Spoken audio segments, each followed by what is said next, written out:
Olá, paz do Senhor Jesus. Nós estamos aqui novamente com o nosso programa Cronologia Bíblica, Histórico e Profético. Este programa é da TV Manaim, da Igreja Cristã Maranata. E hoje nós vamos falar sobre o dilúvio, né?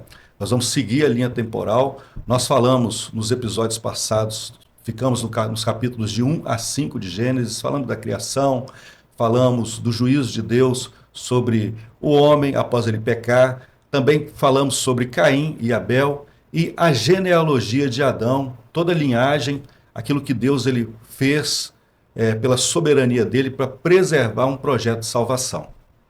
Amém.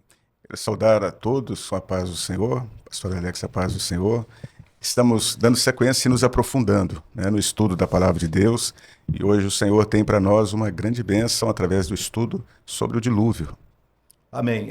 O dilúvio é algo importante, né? E para os nossos irmãos e aqueles que estão nos assistindo se situarem, nós vamos pedir para colocar um texto da palavra de Deus, que está no livro de Gênesis, no capítulo 6, no verso 8. Vai ser colocado aqui em tela, Gênesis 6:8, está aqui, que diz assim: Noé, porém, achou graça aos olhos do Senhor. Então esse texto é importante para nós, porque nos mostra aqui algo muito interessante e profundo, que é a graça.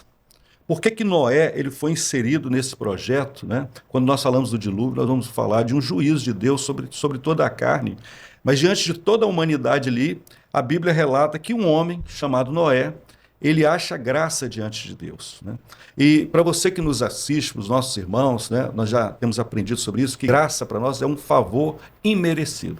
Então o texto nos diz, né, que Noé ele foi salvo não por uma qualidade exterior dele, mas foi um favor imerecido da parte de Deus. Sim, é a soberania de Deus, né? Exatamente. Quer dizer, Noé que vivia em um tempo em que a corrupção do homem, o pecado, a Bíblia diz que o mundo estava cheio de violência e Deus, pela misericórdia, o escolheu. Né? Mas interessante, porque o que a Bíblia fala acerca de Noé, porque Noé ele foi avisado por Deus. A Bíblia até menciona em Hebreus, podemos até colocar o texto, que diz, Noé, pela fé, Noé, divinamente avisado das coisas que ainda não se viam, temeu, e para a salvação da sua família, preparou a arca, pela qual condenou o mundo, e foi feito herdeiro da justiça, que é segundo a fé. Então, Noé, ele recebeu de Deus o aviso, a informação, e creu. Né? A Bíblia diz, ele foi avisado e creu. Então, vamos dizer assim, o que Noé tinha? Né? Tinha a palavra de Deus. Isso foi suficiente para que mudasse toda a vida dele. Né? A expressão fé, por isso que a Bíblia diz, foi herdeiro, feito herdeiro da justiça, que é pela fé. Então, ele não, no tempo que ele vivia, jamais havia ocorrido qualquer tipo de situação como aquela. As pessoas ao seu redor o tinham como louco, mas ele tinha a palavra de Deus. É a mesma experiência do servo hoje. O que nós temos é a fé, né, na palavra de Deus. Então, o texto ainda em Hebreus 11 também fala o que é a fé. A fé é o firme fundamento das coisas que se esperam. Ele esperava o cumprimento da palavra, né, e a prova das coisas que não se veem.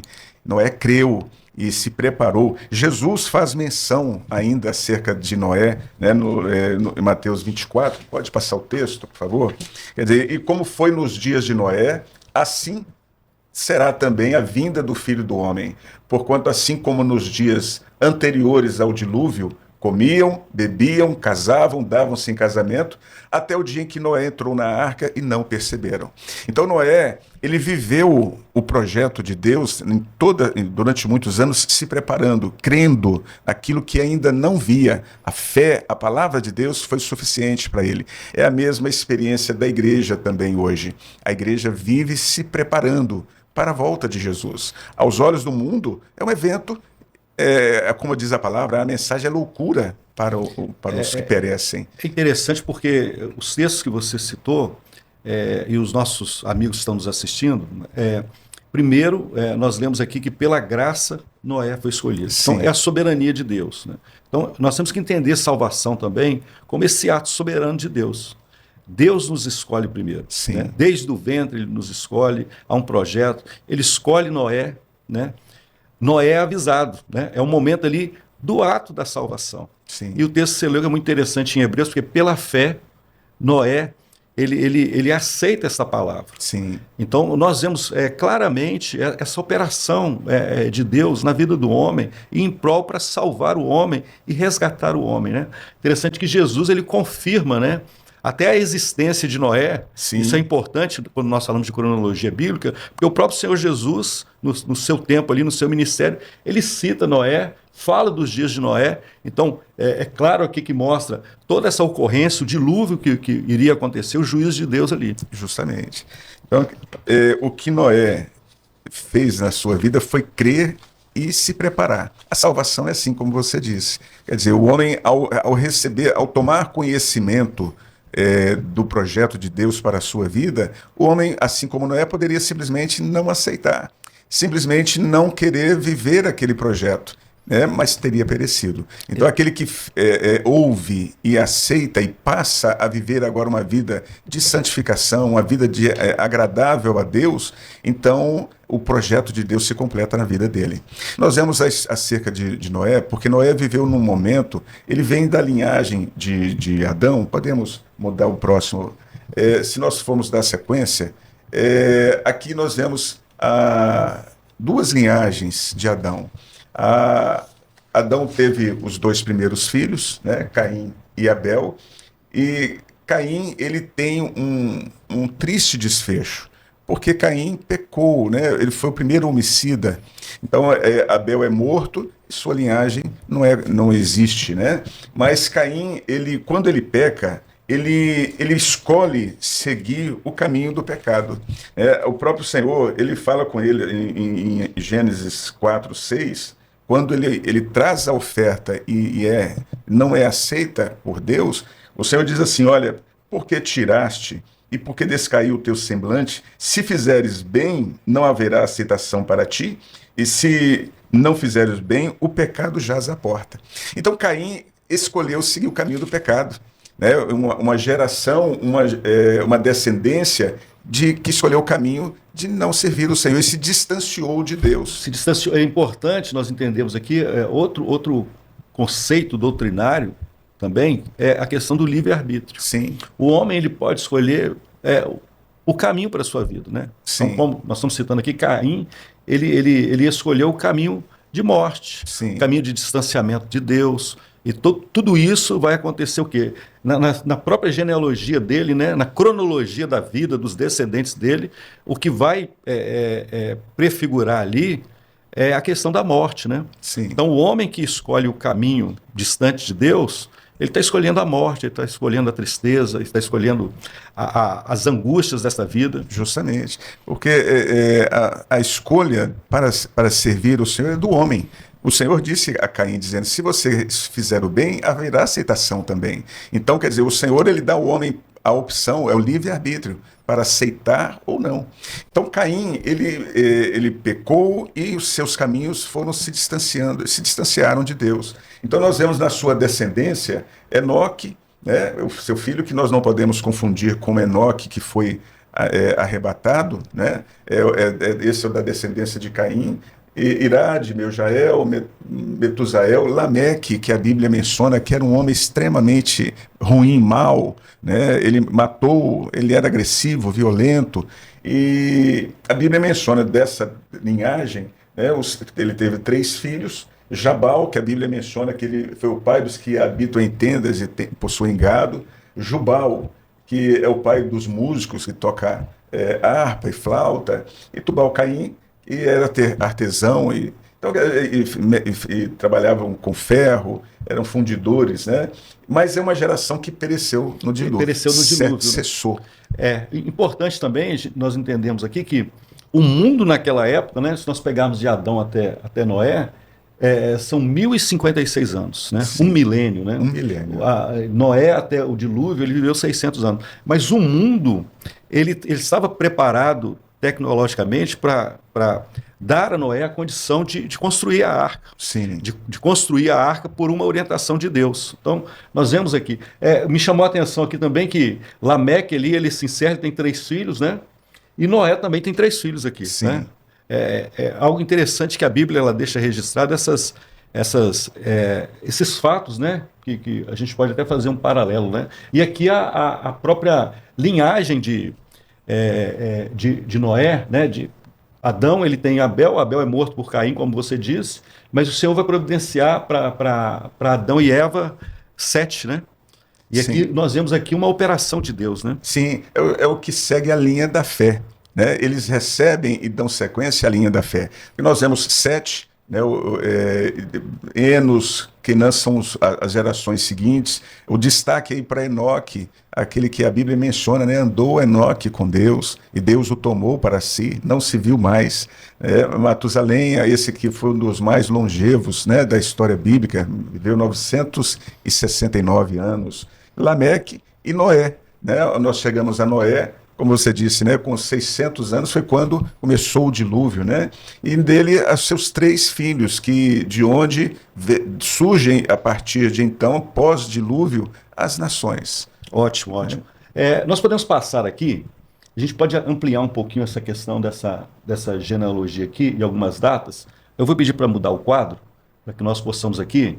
É interessante porque você falou de Matusalém aí, que foi o homem mais longevo, e está ali a data aproximada, essa data cronológica, sim, pelas genealogias ali que estão registradas, os nossos irmãos que nos assistem. Quando você pega as cronologias, os nascimentos, as mortes ali, começando com Adão, do ponto zero ali, né, da criação, nós vamos ver que o nascimento de Matusalém foi em 3.288 a.C. Após isso, em 3.101, nasce Lameque, que é o filho de Matusalém. Em 3.045, Adão ele morre. O primeiro homem morre em 3.045, por causa dessa longevidade dessas pessoas ali, até para preservar essa história. Sim. Depois nós vamos ter, como você citou lá, a questão de Enoque, que andou com Deus, ele é transladado, né? O translado de Enoque foi em 2.988 a.C., ou seja, Enoque é arrebatado nessa época. O que acontece depois? Passa um pouco de tempo, em 2.933, Sete morre. Quem é esse Sete? O filho de Adão, que foi dado por Deus no lugar de Abel. Sim. Passa mais um tempo, 2.919, né? Cerca ali de 14 anos, né? O nascimento de Noé. Então, que é o foco hoje do nosso episódio. Você tem a morte de Enos, 2.835, né? Quando nós lemos lá, no nascimento de Enos, começa a se invocar o nome do Senhor. Enos era o filho de Sete. Depois nós temos a morte de Cainã aqui, em 2740, Cainã ele era filho de Enos, né? Ele viveu 910 anos. Depois nós temos a morte de Maalalel, em 2685, 2533 a morte de Jared. E aí nós temos aqui esse tempo aqui, que foi a vida nos tempos de Noé, de 2553 a 2439, é onde a Bíblia cita que a humanidade ela se corrompe. Que Deus se volta e decide ali extinguir aquilo que ele fez, né? A soberania de Deus, por causa disso que ocorre. Por volta de 2439 a 2369, Noé começa a ter essa experiência com Deus, porque o Senhor começa a falar com Noé, sim, a dar as instruções do que ele iria fazer, do juízo. Ele escolhe Noé para salvação e dá uma ordem para Noé, porque salvação é o que? Ato e processo. Sim. Então Noé começa a construir a arca. Diante de tudo aquilo que você disse, é um lugar que não havia nenhuma ocorrência desse tipo, e Noé começa a construir a arca. Ele creu, né? Ele creu, né? Ele começa a viver esta experiência. Nós temos a morte de Lameque aqui, em 2324, a morte de Matusalém em 2319, né? O homem mais longevo, e ele morre no ano do dilúvio, né? Sim. Talvez um pouco antes, alguns dias antes, a Bíblia não sabe, mas pela cronologia, ele morre no ano do dilúvio.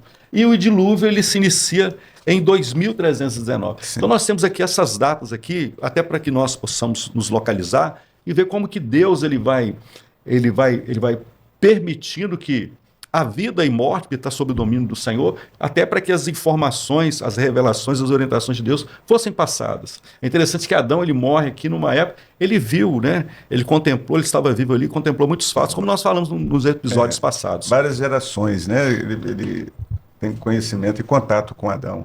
Se nós falarmos um pouco mais sobre Noé, Noé viveu em todas, como você disse, o dilúvio, ele cai começa com Noé com 600 anos. O período em que, poderíamos até mudar colocando o próximo quadro, para nós visualizarmos melhor. Então, o nascimento de Noé, como você disse, em 2919, Noé tinha aproximadamente, se nós vermos, porque Noé demorou em torno de 120 anos para fazer a arca. É interessante porque nós lemos lá assim, o Senhor fala com Noé, começa a chover. Às vezes no um ou texto dois bíblico, versículos no texto bíblico. Mas cronologicamente são 120 anos. Não né? se percebe no texto esse lapso temporal, né? Porque foram muitos anos, 120 anos. Esperando a chuva vir, o dilúvio vir. Isso. E vamos dizer assim, 120 anos vivendo cada dia essa promessa. Essa promessa. Porque dá a entender que, como você disse, o Senhor deu a ordem e logo começou a chover. Mas não foi assim, houve um tempo, houve uma jornada. Né? Então, quer dizer, ele tinha aproximadamente 480 anos quando Deus falou com ele. Então, ele se prepara. Então, a vida de Noé, antes de tomar o conhecimento, quando ele toma o conhecimento, agora ele começa a construção da arca, ele não podia parar no meio do caminho. Exato. A arca precisava estar pronta. Então, quando Noé ele encerra a arca, o Senhor manda que ele entre na arca, dá a ordem. Então, em seguida, começam a chover. Né? A Bíblia diz, agora ele com 600 anos, a chuva cai durante 40 dias e 40 noites. Né? A Bíblia diz que o céu, né? As comportas do céu, as fontes do abismo, né? E a chuva, né? A chuva começa. Então, aí nós vemos que depois disso, agora o período em que agora ele permanece dentro da arca, cerca ainda de mais ou menos, ainda mais uns 150 dias, né? Até que agora ele tem o processo de olhar e ver o minguar das águas. Eu gostaria até de fazer uma aplicação aqui, pastor Alex, sobre esse preparo de Noé, porque isso se aplica muito bem ao aspecto da salvação. Porque a salvação, se nós aplicarmos ao momento em que Noé não tinha conhecimento do projeto de Deus, era o momento, vamos dizer assim, da sua ignorância. Mas quando Deus dá a ele a conhecer da salvação, do dilúvio, que se aplica à salvação, dizendo, olha, se você não se preparar, você vai morrer.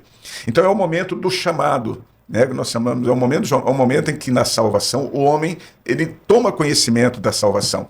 Nesse momento ele pode exercer o livre-arbítrio, assim como Noé.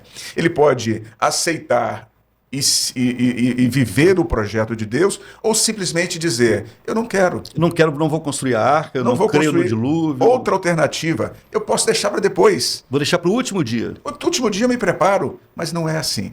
Então a salvação, ela é o momento em que o homem tem conhecimento, o homem aceita esse projeto.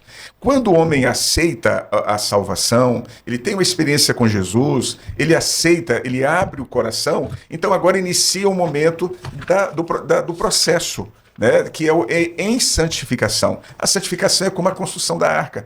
Né? O homem precisa viver a cada dia da sua vida, mas não é de um dia para o outro, não é uma caminhada temporária, é por todos os dias da vida, até a conclusão do projeto de Deus. Né? Então assim foi com Noé. Ele creu, abraçou a palavra, porque a única coisa que ele tinha era a palavra de Deus. Isso. E o que nós temos, que nós vivemos, é a palavra de Deus. Né? Então nós cremos nisso. Então o homem se prepara, podemos colocar como o dia do dilúvio, como o dia do fato, do acontecimento, da volta de Jesus, ou quando o homem até mesmo vai antes.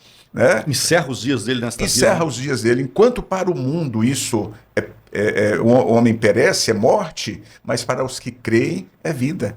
É interessante porque durante de 50 a 120 anos, Noé construía a arca ali. Nós podemos fazer até um paralelo com a igreja nesses 2000 anos, sim, anunciando esse projeto. A igreja, desde o Pentecostes, ela tem uma instrução e ela é dirigida pelo Espírito Santo, e é importante nós entendermos isso. A igreja ela venceu, ela caminhou porque ela é dirigida pelo Espírito Santo. Sim. E ela anunciou também, se a gente pudesse fazer nós podemos fazer um comparativo, né, um paralelo com esse tempo da construção da arca. A igreja tem anunciado que Jesus ele vai voltar. Ele vai arrebatar uma igreja e vai nos levar para a eternidade. Então, todos ali passavam, viam aquela construção, viam a vida de Noé. Olha, aquele é o homem que está construindo a arca. Ele diz que um dilúvio vai vir. E a igreja da mesma maneira. Olha, a igreja ela tem anunciado. Jesus ele morreu, ressuscitou ao terceiro dia, foi assunto aos céus, mas deixou uma promessa de que ele voltaria para arrebatar a igreja. Sim. É muito interessante nós fazemos esse paralelo, né? E se nós formos ver, alguém poderia dizer assim, eu não me preparei, eu não preparei a arca, mas eu preparo depois do dilúvio. Há muitos que querem ter essa mesma atitude com relação a Jesus, dizendo assim, não, eu não aceitei Jesus, mas depois que Jesus voltar, eu vou me preparar. Não existe isso. Não existe, o momento, a oportunidade da salvação é agora, é hoje. Então, se Noé deixasse para depois, ele perderia. Assim como o homem também, que está deixando para depois, quando Jesus voltar, cessa a oportunidade da salvação. O momento é hoje, o dia é hoje. Né? Eu vou pedir para colocar mais um quadro, até para nós continuarmos aqui e aqueles que nos assistem possam entender qual foi a cronologia do dilúvio, né? Como o nosso programa é cronologia bíblica, e esse quadro aqui que foi feito, ele mostra aqui, né, todos os eventos que estão lá no capítulo 6 até o capítulo 8, e são interessantes para nós, né, entendermos. Né? Então, por exemplo, no capítulo 6, o verso 17, 22, no capítulo 7, verso 4 e 5, a gente coloca como um primeiro ponto ali, Deus anuncia o dilúvio a Noé e obedientemente ele constrói a arca. Foi o primeiro fato ali, né, cronológico. Depois passa, lá em Gênesis, no capítulo 7, no verso 7, verso 10, verso 13 e 14, o dilúvio começa. É o que nós falamos, né? Um capítulo para o outro, mas são 150, em média 150 anos. O dilúvio começa, a arca estava preparada, é importante isso, né? A arca estava preparada, sim. Noé entra na arca com a sua família e os animais. O terceiro ponto aqui, a chuva cai, as comportas do céu e as fontes do abismo se rompem. Então o dilúvio, às vezes as pessoas dizem assim, o dilúvio é porque choveu. Não, houve uma operação de várias maneiras de Deus sobre a obra criadora. Sim. Porque o Senhor fala ali da chuva que cai, das comportas do céu e as fontes do abismo que se rompem. Então a água por baixo, as comportas do céu, a chuva, e se rompe por 40 dias. E todos os seres vivos da terra são consumidos. Era o juízo sobre a carne. Depois, em Gênesis 7, 24 e 8, no capítulo 8, de 1 a 4, o dilúvio dura 150 dias, é o que nós falamos, né? A arca descansa na montanha do Ararat. A Bíblia faz questão de deixar, mostrando que a arca, ela repousa ali no Ararat. No próximo episódio nós vamos falar até da arca, né? Da construção, disso tudo, né? Porque a arca não foi um barco para se navegar. Ela foi construída para flutuar. Um objetivo. Né? Até nós vemos um plano de subida. Né? A arca estava lá, onde havia o juízo de Deus. Noé foi chamado para construir essa arca. As águas sobem, o juízo vem e ela repousa. Deus faz questão de... Ela repousa num plano alto. Sim. Que são os montes Ararates que estão aí até hoje, as pessoas podem ver.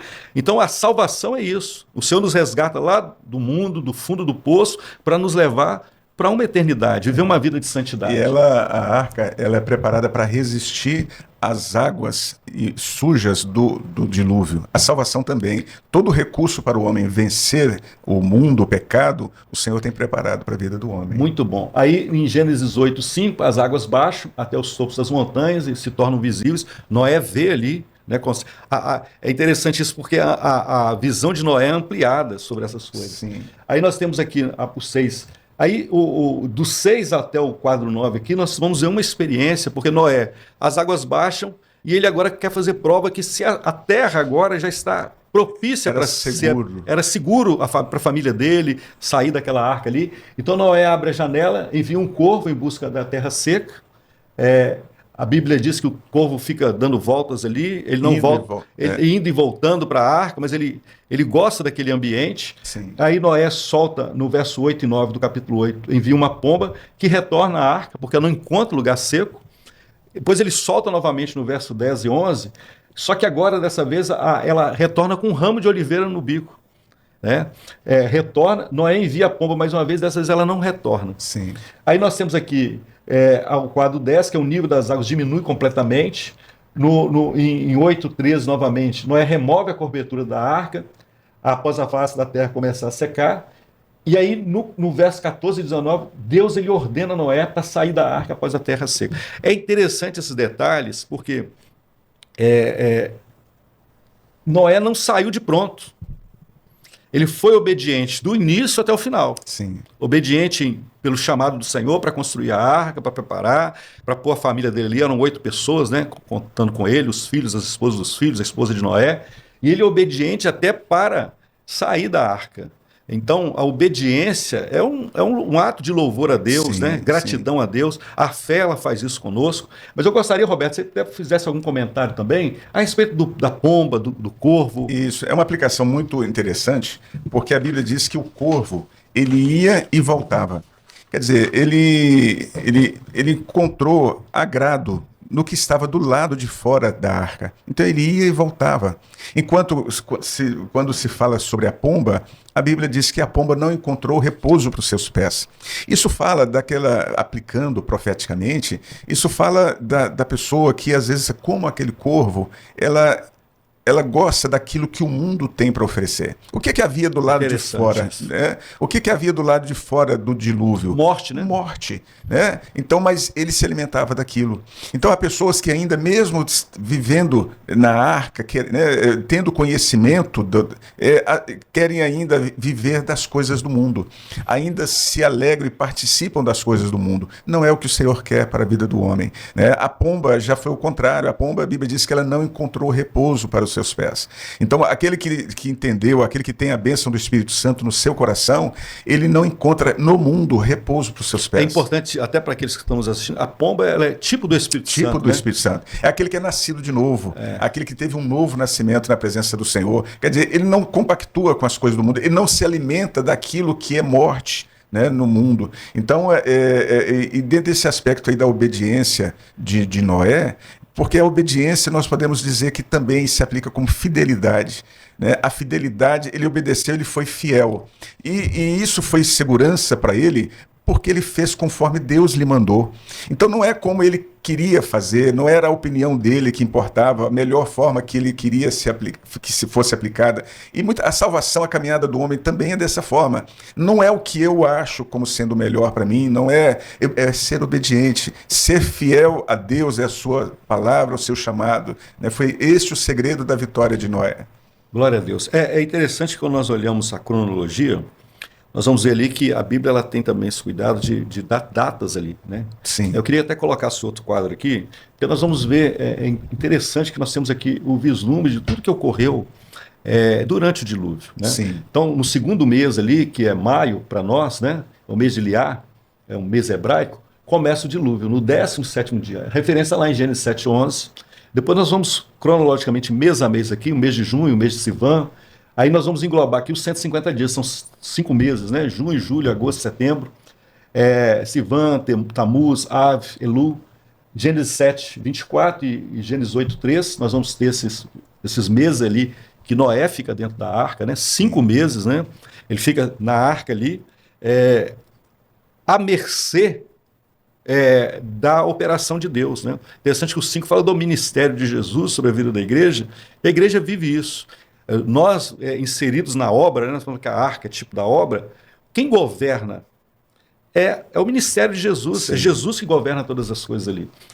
No mês de outubro, o mês no 7º mês ali, a arca descansa, no 17º dia, a Bíblia diz isso. Aí nós temos aqui o 8º mês e o 9º mês, o mês de Bul, o mês de Kislev, as águas diminuem, também em Gênesis 8:5.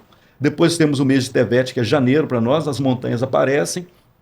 Em fevereiro, depois de 40 dias, Noé abre a janela. Interessante, as águas diminuem, Noé ainda fica 40 dias dentro ali. Né? Ele abre a janela, Gênesis 8, de 6 a 11. Mês de Adar aqui não tem nenhuma citação. Ele vai entrar no ano novo, que é o mês de abril. A Bíblia, Noé remove a cobertura da arca com 601 anos, um mês e um dia. A Bíblia deixa bem registrado isso, Gênesis 8:13. E logo após, nós vamos ter aqui o final do dilúvio, que é no mês de maio, novamente, no mês de Liá. Noé sai da arca no 2º mês, no 17º dia. Ano, então, né? é interessante que a Bíblia deixa tudo isso registrado. Sim. Nós já estamos quase chegando ao final, mas nós gostaríamos de usar aqui uma ferramenta, né, a inteligência artificial, para que a gente possa passar aqui para aqueles que estão nos assistindo, como é que seria esse cenário do dilúvio e a arca ali dentro. Eu vou até pedir para colocar essa pequena simulação, até para que nós possamos ter esse entendimento do que seria a arca no dilúvio, né? Então nós podemos ver aqui, ó, a força das águas, a força do vento, e tudo isso ocorrendo ali, e Noé, a família e os animais ali dentro, né? É interessante, nós podemos fazer esse paralelo de que a vida do servo, né, do homem inserido na obra de Deus é assim. Sim. As ondas estão aí fora, as provas, as dificuldades, mas nós estamos abrigados e guardados. Né, revestidos pelo poder do sangue de Jesus, e nós vamos ser vitoriosos. Né? Mas é um objetivo, ele tinha que chegar e descansar no monte, né? Ali nos montes de Ararat. Né? E a igreja tem esse objetivo também, que é alcançar a eternidade. Mas nós estamos chegando ao final, eu gostaria que o pastor Roberto, né, fizesse aqui o fechamento do nosso episódio, né, que nós estamos falando aqui sobre o dilúvio, né, até para trazer um esclarecimento para aqueles que estão nos assistindo a respeito desse tema que é muito importante. Eu gostaria que colocasse o texto de Gênesis 7:1. A palavra do Senhor diz assim: depois disse o Senhor a Noé: entra tu e toda a tua casa na arca, porque tenho visto que és justo diante de mim nesta geração. Então nós vemos aqui, nesse texto, eu chamo a atenção para o convite do Senhor. Entra tu e toda a tua família, toda a tua casa na arca. E o Senhor, nessa hora, ele também tem um convite para você, tem um convite para as famílias. Venha se abrigar na presença do Senhor. A Bíblia diz assim que debaixo das tuas asas estarás seguro. O mundo hoje está revolto. O mundo hoje está repleto das suas adversidades, das suas ondas, né? Mas o Senhor, ele quer que você tenha segurança de viver na presença dele. O Senhor tem tudo que o homem precisa para viver e vencer o mundo, vencer as provas, e muito mais do que isso, porque a bênção de Deus não é somente para esta vida, é para a vida eterna. E fora da presença do Senhor, fora da arca, o homem está debaixo do juízo da morte. Então, o convite do Senhor para você, como encerramento desse nosso episódio, é repetindo a expressão de Gênesis: entra tu e toda a tua casa. Louvado seja o nome do Senhor. É maravilhoso isso, né? O desejo de Deus que o homem faça parte desse projeto. Nós estamos encerrando aqui, nós queremos nos despedir de todos, né, com alegria. Convidar aqueles que ainda não assistiram os episódios anteriores, né? Nós já estamos aqui no episódio 5, né? Então tem 4 episódios, nós vamos falar de todo aquele início. Assistir os conteúdos da TV Manaim, estão disponíveis no YouTube, nos canais de TV aberta, você pode acessar e viver essa experiência. A todos a paz do Senhor Jesus. Amém. A paz do Senhor a todos, até o próximo episódio.